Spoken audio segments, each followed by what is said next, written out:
good at getting past Apollo's one-for-one removal spell. I mean, the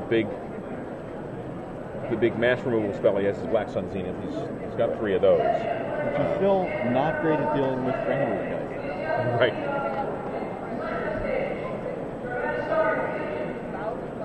All right.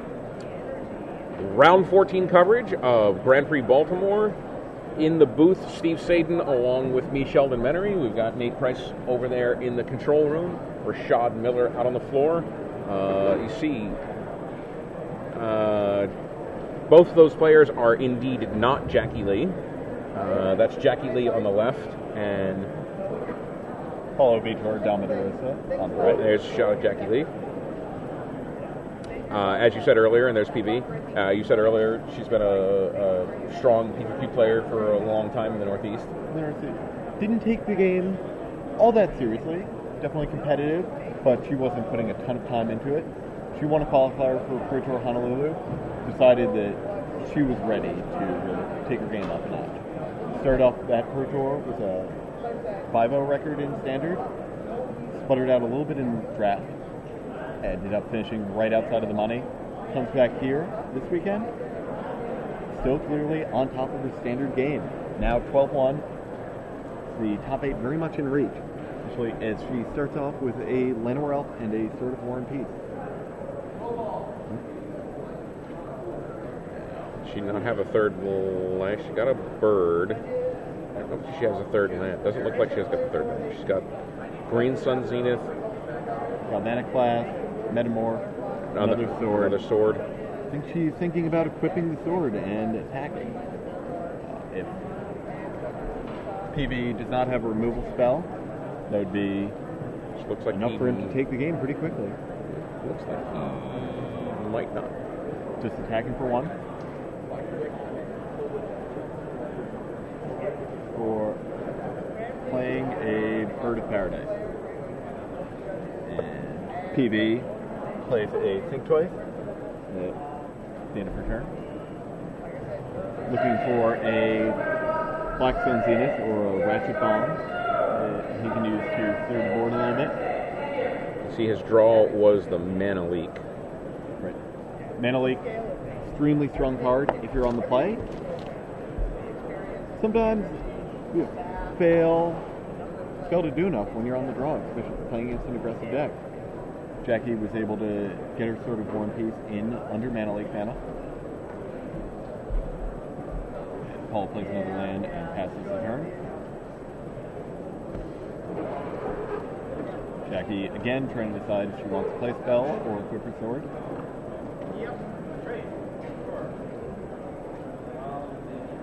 She goes ahead and equips the sword.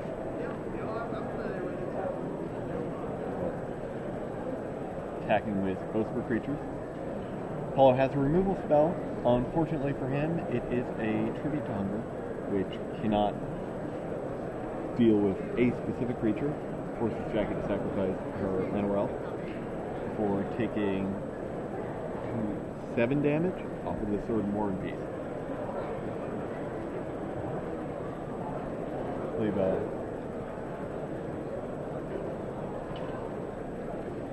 Jackie gains 5, goes to 25.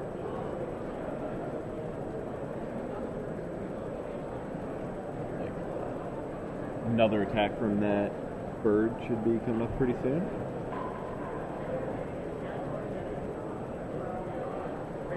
What's the chance he Mana Leaks this bird? Pretty high.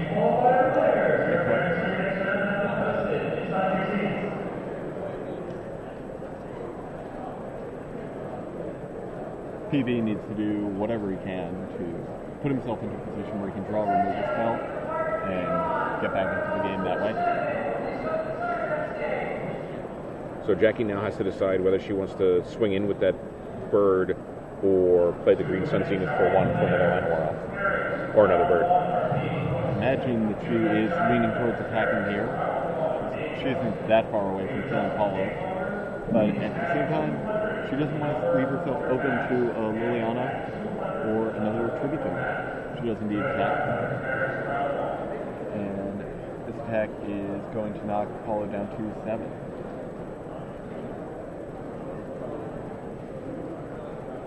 Jackie's gaining life off of her sort of War and Peace, but that isn't all that relevant in this matchup. Right. If Paulo gets the momentum going. Yeah, he is not winning that many close races against Jackie. A Forbidden Alchemy. Paulo finds.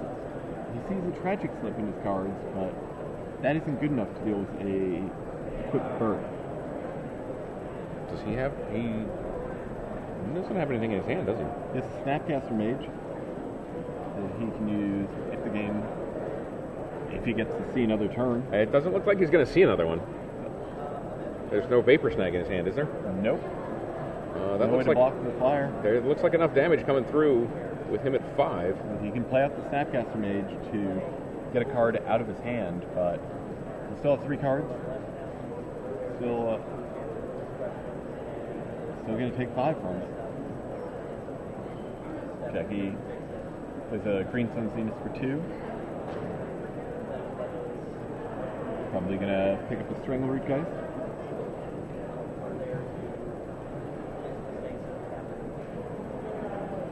She does.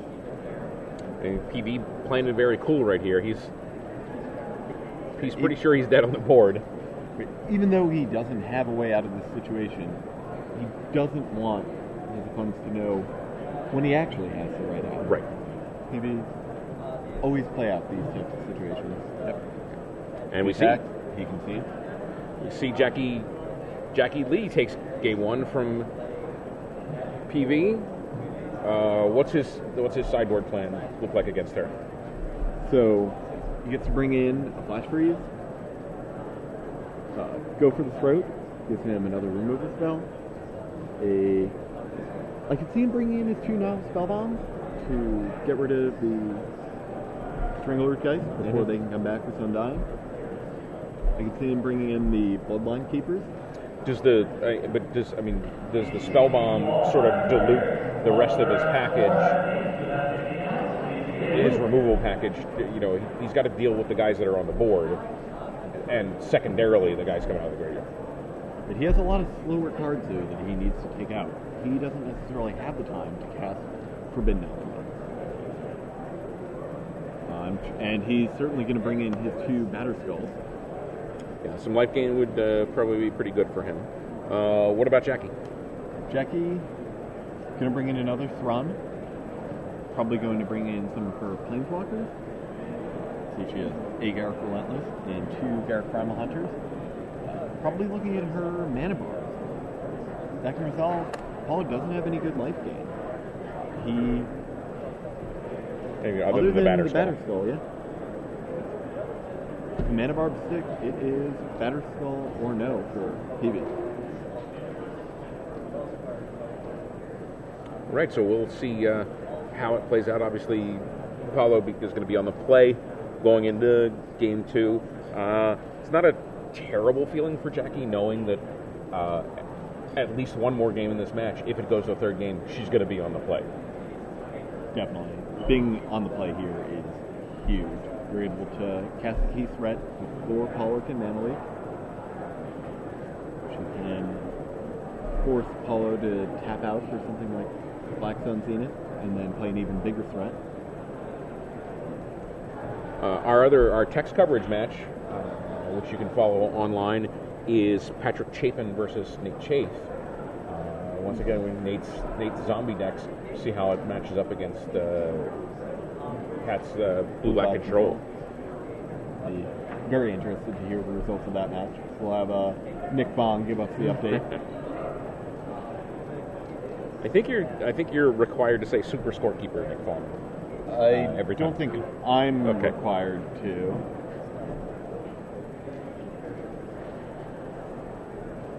And we saw that Paulo left his Bloodline Keepers and his Nile Spellbombs on the board. He figured that he just had far more important cards than the marginally advantageous Nile Spellbombs.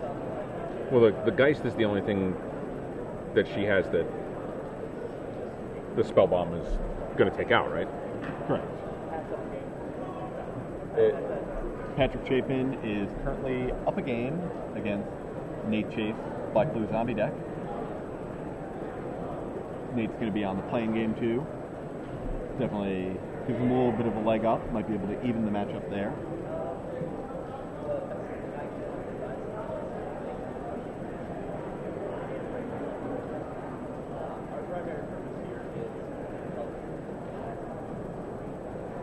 You saw in Jackie's hand in the last game playing a checklist card for her Huntmaster Or Daybreak Ranger.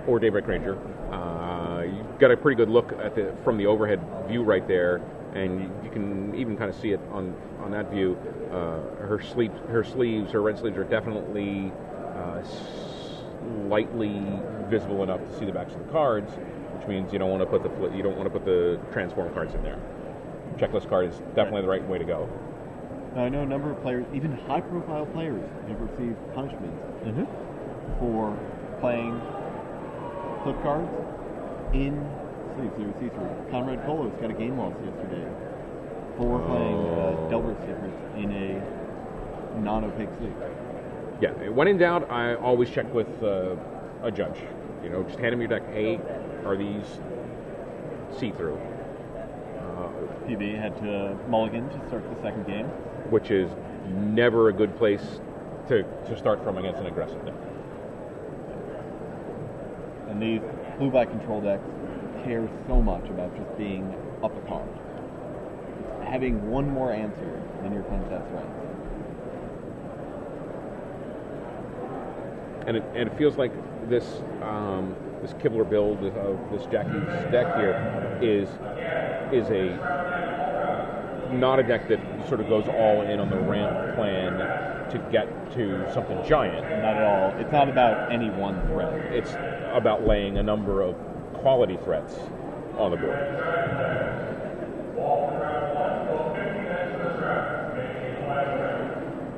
No, that's not a great hand for Paulo.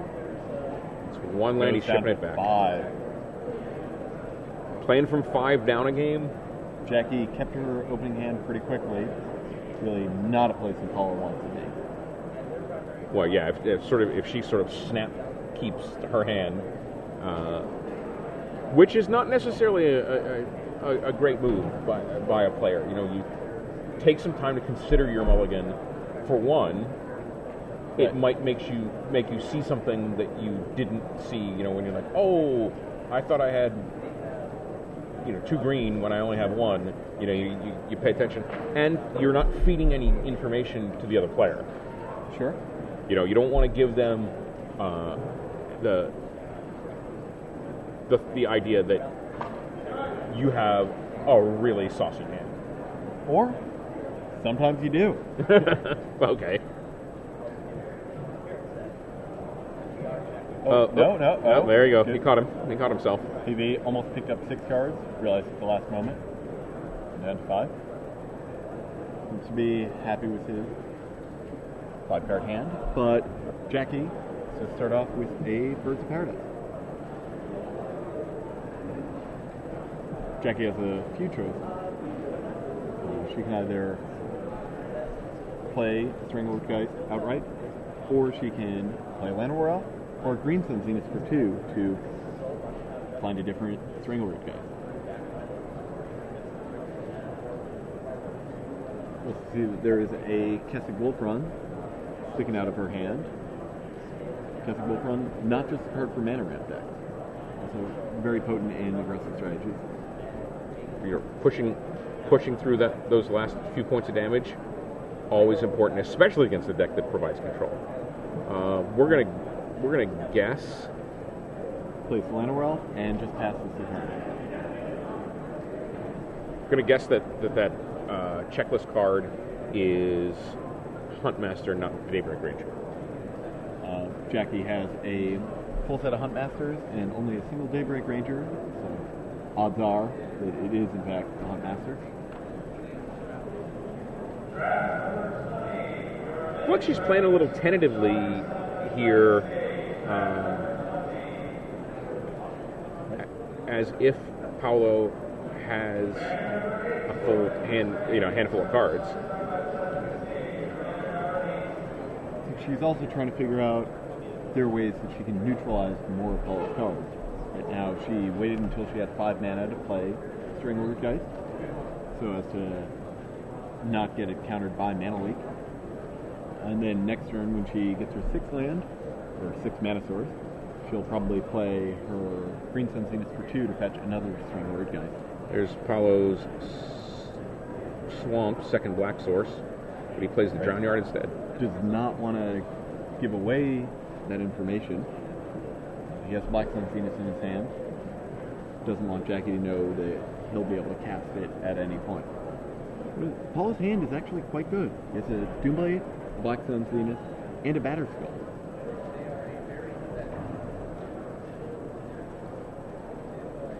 I did see two Ancient Grudge in Jackie's sideboard.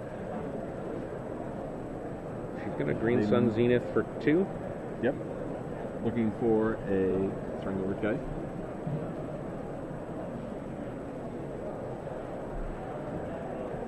A very common play out of her deck, especially against blue-black control.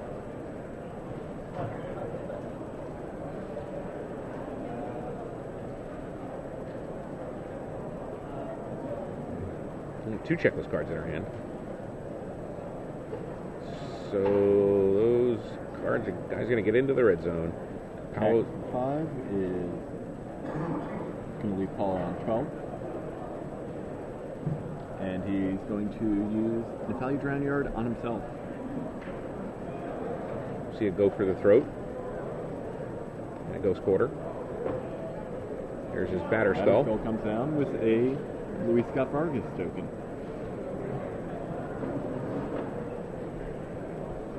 Jackie has a Kessig Wolfrod, so should Paula choose to block, she can trade any of her creatures for the Germ token.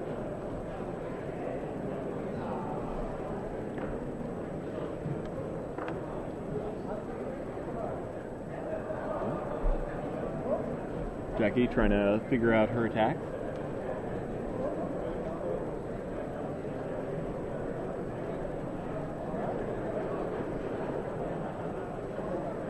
Going to go with just the Strangleroot Geist. I'll box one of them. She will pump her Strangleroot Geist all the way with Kessig Wolfrod.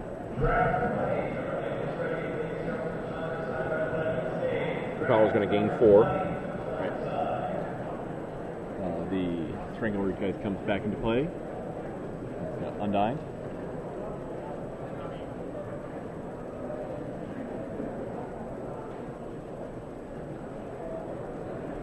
How steely is Paolo going to be? And he's going to do it now. 2. Now, some players might ask, well, why doesn't that Strangleroot Geist come back? Because it had a +1 counter, but it's got -1 counters on as well. Don't they cancel each other out? They don't cancel each other out until state-based actions are checked. And when state-based actions are checked, it dies to it dies to having 0 toughness, and it's still when it does, it still has the +1 counter on it. So they go to it still goes to the graveyard. So that canceling out doesn't happen immediately. It does not happen immediately. It's got to wait for state-based actions.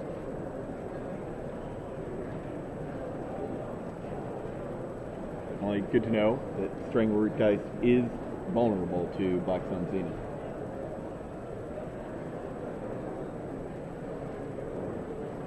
Checking out. Tax Paula down to 10. Now it's choice. He's got Mana Leak mana up, which she can't pay for if she casts anything. But she can't just sit on the Strangleroot Geist with him with 5 land or 6 land in play. No. She seems to be moving a Phyrexian Metamorph to the front of her hand. She's going to copy the Batterskull. Looks like it. Otherwise, she would have played it pre-combat. To copy the Geist.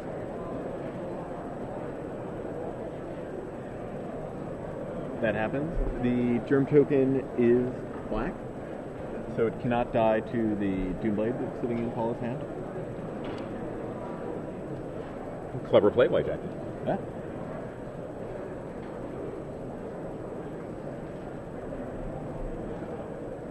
Hello. Goes ahead and casts another Black Sun Zenith to wipe Jackie's board. So she has choice of Huntmaster and Daybreak Ranger here. Which is the play? She only has 2 green. She might go with the Strangleroot guys. She can equip it with Batterskull next turn. Paulo pretty close to dead. I think if she's choosing just between Daybreak Ranger and Huntmaster, Huntmaster would be the better option. Less vulnerable to removal spells. Full turn goes by, turns into an even more formidable threat.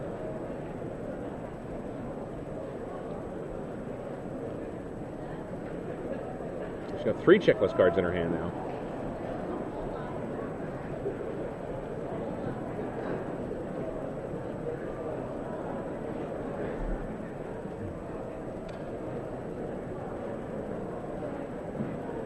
It's going to be Huntmaster spells. Jesse Martin, Northeast Stage Defense Area. Jesse Martin, Northeast Stage Defense Area. Thank you. That comes along with Wolf. Well, she's seen him play Black Sun Zenith twice now. But he's got 3. Obviously, they get shuffled back in when you play them, so... Keep in mind that this is all off of Paulo's mulligan down to 5. Yes.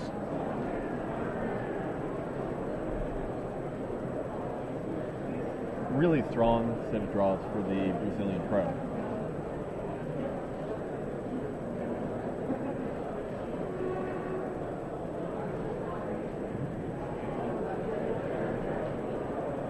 Paulo uses a Doomblade on the Huntmaster and passes the turn.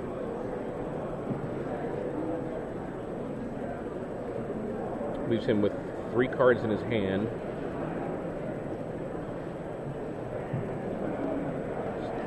Jackie has drawn another checklist card, so she's got at least 2 Huntmasters in her hand. There's the Geist. Resolve.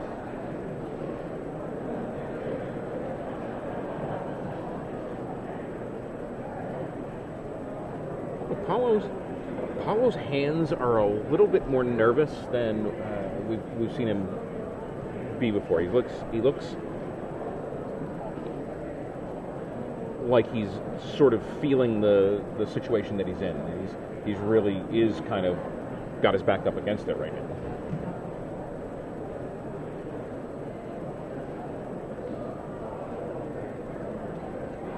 Here comes the Wolf. Go. Flashes in a Snapcaster Mage. And uses a Doomblade to take out the Wolf.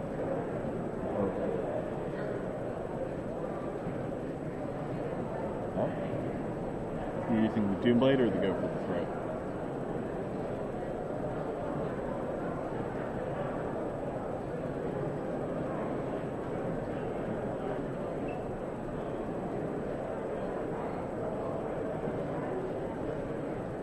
Now, at any point, Jackie can return the Darkstone Metamorph, copying the Batterskull. Right. Or equip the Batterskull to one of her creatures.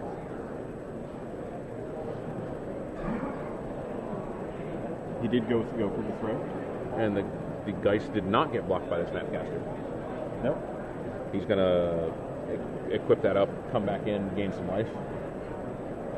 Quite possibly, but if he does that, that'll open up an opportunity. Yeah, that's what he's going to do.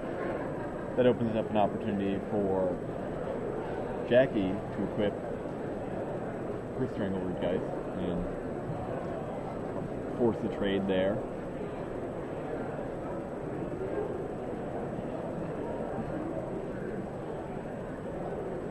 Jackie gets a couple more lands. She'll be able to activate her Inkmoth Nexus and put Batterskull on that. That'll be enough to kill Paulo in 2 hits, thanks to Infect.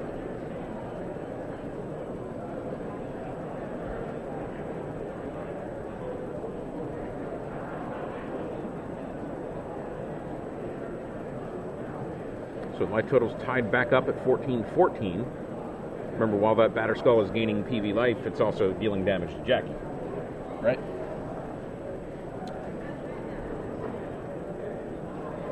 I keep doing some thinking at the end of turn there.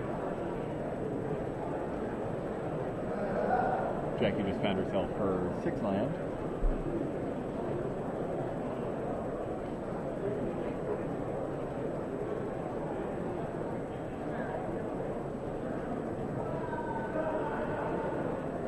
If she equips the batter skull, she won't be able to do anything else on her turn. Handful of checklist cards.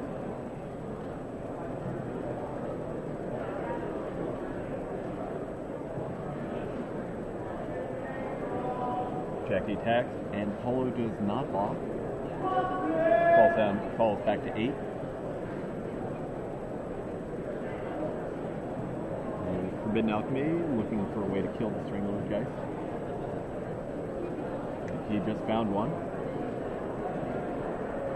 He did, Doomblade.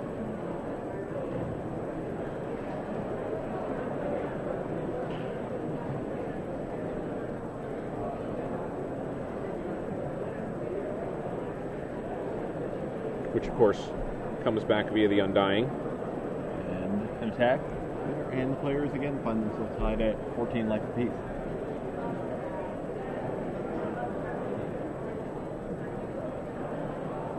Jackie draws another Fire Flame Metamorph.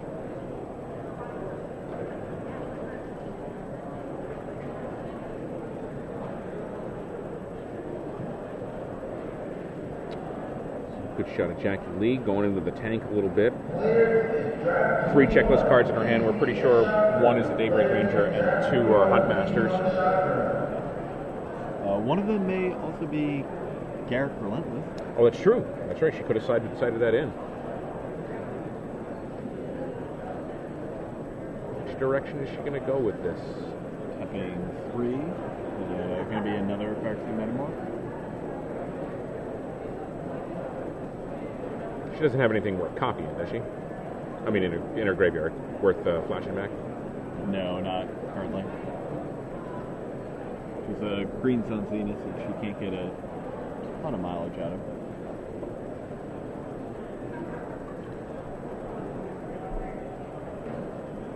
She copied Stringlord Geist, and now she's going to play a Daybreak Ranger. PV does not have any counter spells.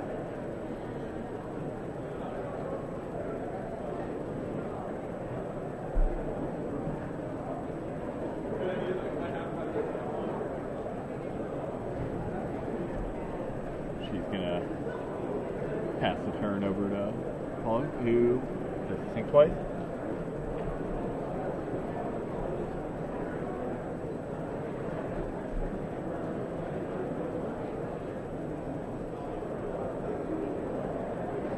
Paul's got a Tragic Slip and a Blackstone Zenith in his hand. He can again wipe the board.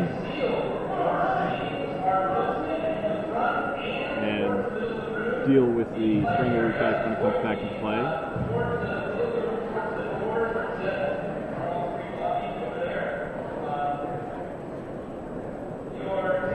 So Daybreak Ranger can tap for 2 damage to a flying creature. Correct. And then, of course, it transforms into the Nightfall Predator, which fights for a red and tap, fights a target creature. So she could, for example,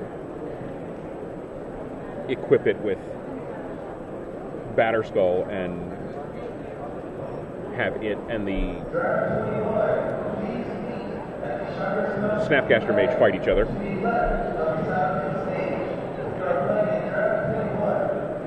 PV is thinking, trying to figure out what he wants to do. Does he want to attack first? Does he want to clear the board with Blackstone Zenith?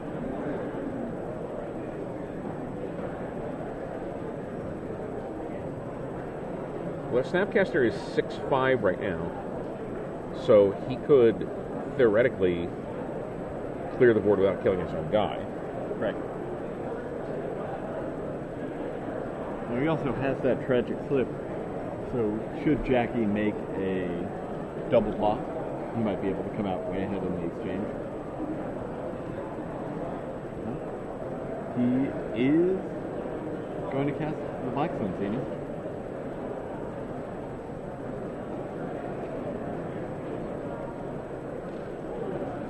For 2, it looks like. Yep, that's the play. The Arcane Metamorph copying Strangleroot Dice goes to the graveyard. And then can you explain to me what happens at that point? So the Undying triggers, Yes. and it's going to come back into play, but it doesn't have to come back in. As it comes back into play, it can copy anything that it wants. It doesn't have to come back in as the Strangleroot Geist. And in fact, It came in as a Batterskull. it came in as a Batterskull. And even though it's an equipment, it would still get the +1/+1 counter because of Undying? Correct. Now, why is that? Because it's part of the triggered ability, and once that ability triggers, it sort of looks at the card that went to the graveyard and said, this is going to get a +1 counter no matter what it comes back in as. Doesn't care, even if the +1 counter doesn't mean anything, it's still a +1 counter on that. Right. On so that you permanent. couldn't.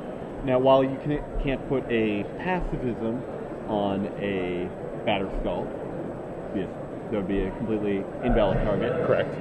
You can put a +1/+1 counter on a Batterskull or on, say, a Mutable Right. or a Treetop Village. So even though it won't always be a creature, that land will get the counter when it does become a creature. Correct.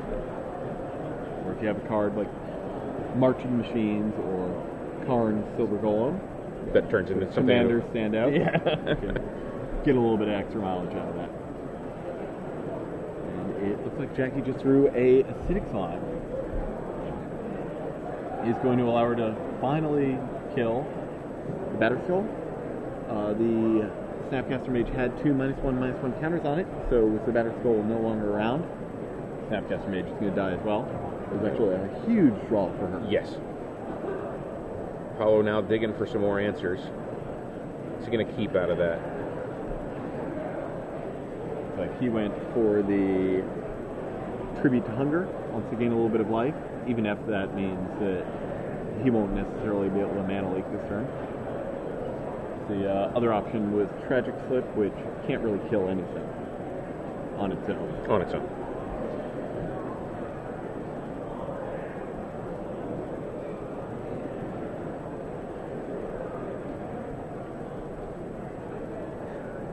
Jackie drew another land, so she is now in a position where she can activate her Inkmoth Nexus and attach Batterskull to it. It'll be enough to give her a kill in 2 turns. Clearly, if Paolo plays the tribute, she's going to sacrifice the. If she goes for that line of play. She also has 2 checklist cards in her hand, which are going to be some combination of Huntmaster of the Fells and Garrick the Relentlesses.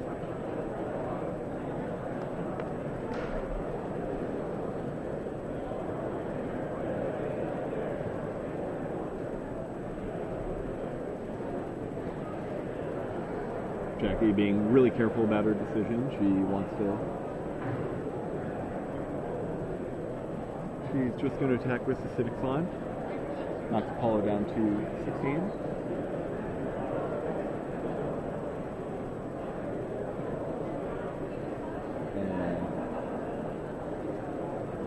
And she's going to play a Huntmaster of the Fells post-combat. Working out the best way to do that.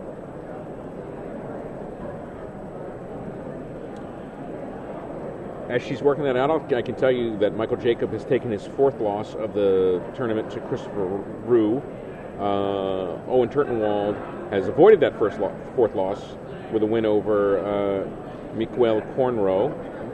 Matthew Costa beat Eric Kreider, who we saw in the feature match last round, to bump up to 12-2.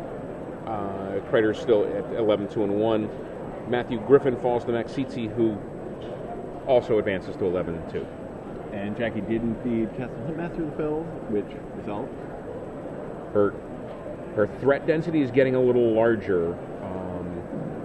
Paulo doesn't get into one of those Black Sun Zenith again.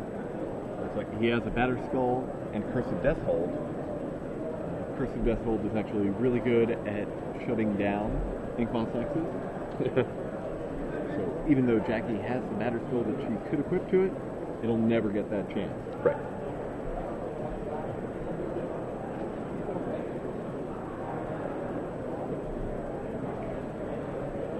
Paulo again finds himself deep in the tank.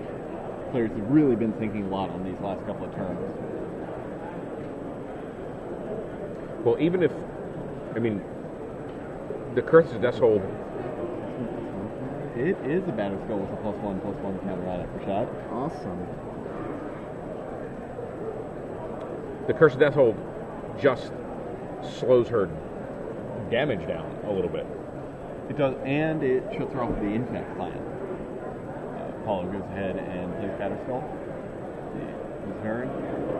Jackie is going to return one of her Batter Skulls to her hand, not the one with the +1/+1 counter.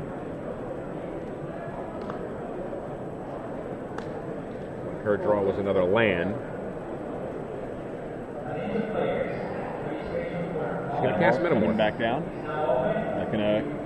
That resolves. I'm guessing that's going to copy Acidic Slime and take out the Batter Skull.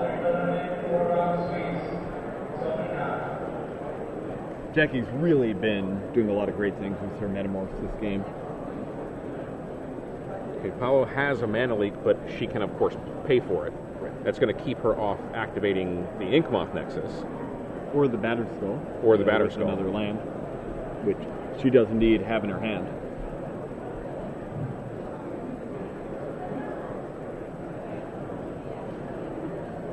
Jackie pays.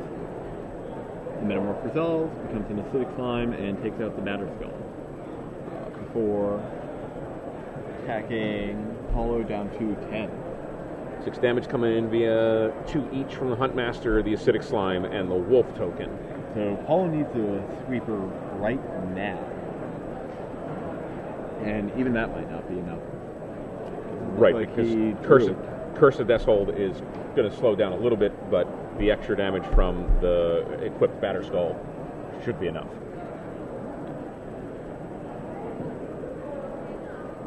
Alright, so Paulo does play the Curse of Death Hold.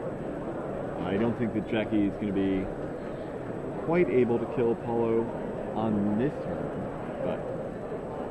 Oh, and she drew the Mana Barbs.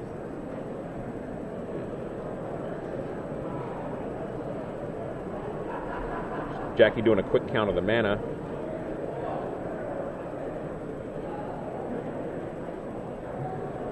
Does Paulo have a Mana Barb's answer that doesn't involve Counterspell?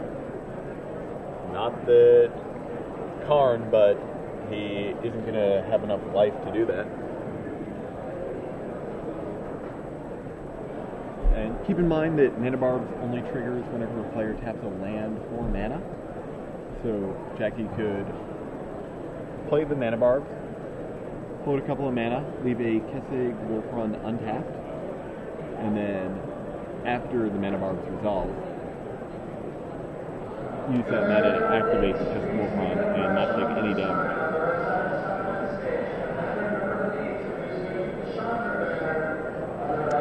Jackie rethinking the way she's going to tap this. Paulo looking through his library, looking through his graveyard, probably perhaps giving some signal, hey, I might have a Snapcaster in my hand. Also, just trying to figure out what's still in his deck. So she's going to attack first. Wants to try to lure a removal spell out of Paulo's hand if he has one. Figure out exactly where she's at. Now she's got to decide whether she's going to Wolf Run or not. She is going to Wolf Run.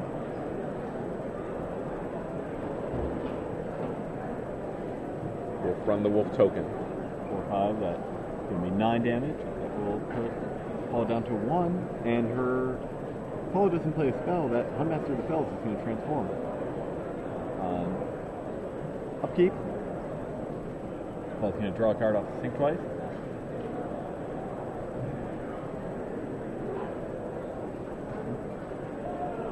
And that's going to be the game. Huntmaster of the Fells was about to transform into the Ravager of the Fells and deal Paul the final points of damage.